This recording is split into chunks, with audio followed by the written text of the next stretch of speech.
Hey, what's up, YouTube? Alright, this is part 2. I ran out of time on part 1. So, like I was saying with the under tank heater, get your under tank heater, your heat lamp, or whatever you're going to use, and just place it over 1/3 of the cage. Something about like that, so it only covers a little part of it. Because you want to give the best thing for snakes is a heat gradient. Something they can go to the warm side and warm up, or go to the cool side and cool down. So you want to get your under tank heater, heat lamp, or your heat tape. Just put it over 1/3 of the cage and let it heat up. And what I recommend you get is a digital thermometer. I don't know if you can see it right there, because like I said, you can take the temperature of where your snake is underneath the hide or in a tree, wherever your snake's going to be most of the time. You can put the thermometer right there, and you know the temperature where your snake is. A lot of time the dial thermometers, they can be accurate, but I don't trust them. This is my personal experiences, not telling you how to run your animals. Just from my personal experiences, I don't like them. They don't give you the correct temperature. For example, if I were to place when I actually did an experiment, when I took the heat probe from my digital thermometer and I placed it kind of high up in the cage where you will see most of the dial thermometers, and it gave me a totally different heat output than it was at the bottom of the cage, and vice versa for the under tank heater. When I put it up there, it gave me a totally different heat output than when I put it underneath this hide. So that's my little part on digital thermometers. But like I was saying, you want to take your thermometer and just place it over the warm side and place one over the cool side, and just let your under tank heater or over tank heater, whatever, heat up. So just let it heat up, let it rise up, and just see what the temperature is on the warm side and the cool side. And just check it out. See if your warm side is 90 to 95 and your cool side is getting 80 to 85. And once you find out the right heating, what you're going to use, because sometimes you may have to use two under tank heaters, which you can just put one that's 1/3 of the tank, another one that's 1/3 of the tank, and just put the water bowl in the middle. That way you can warm the warm and cool side. Or you can take over the tank heater and place it over the cool side, and then place the under tank heater over the warm side, and get a thermostat or a rheostat. And let me just go into the thermostat rheostat thing.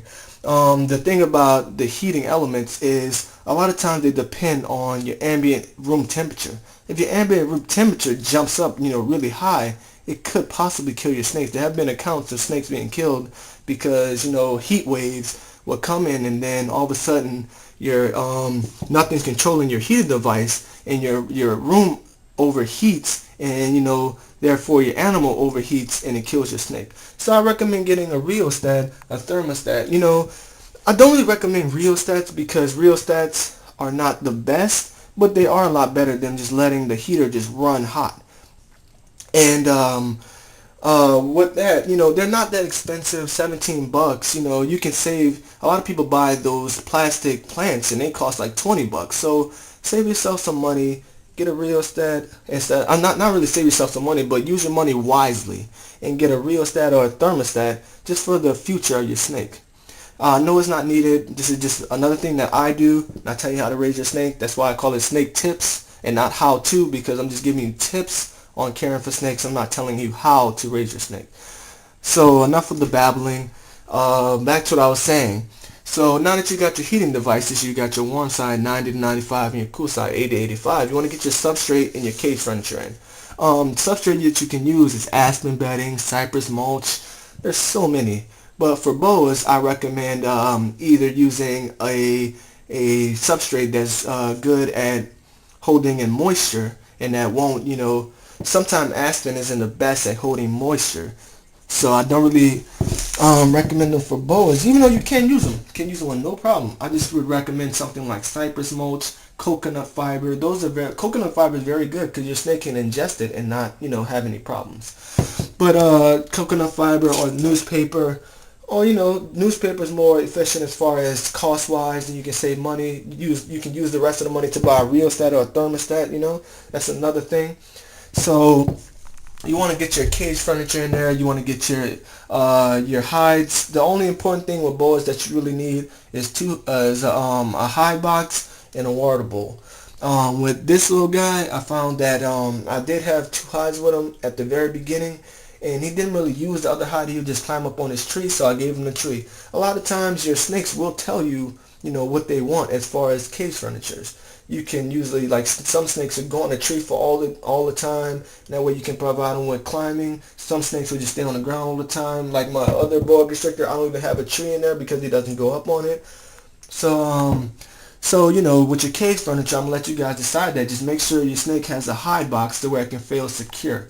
And with boa constrictors, some like to climb, some don't. So get your cage furniture in there, your water bowl, fill it halfway up.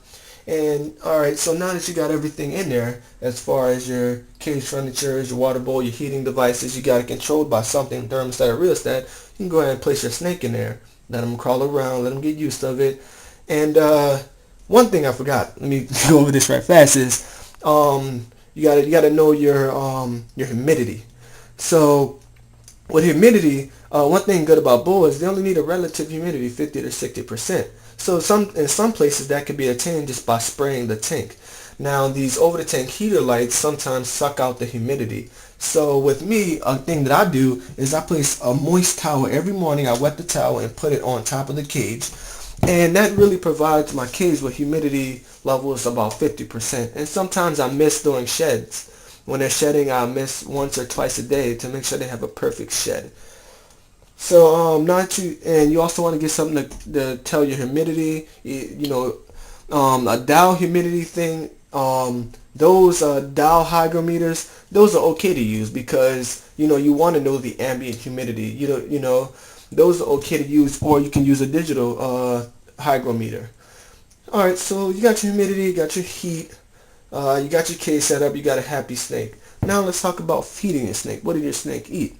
For baby boas, I recommend you starting them off on rats, only because boa constrictors, once they get larger, you're going to have to feed them rats, because feeding your boa constrictor 3, 4, 5 mice is just going to get really costly every week.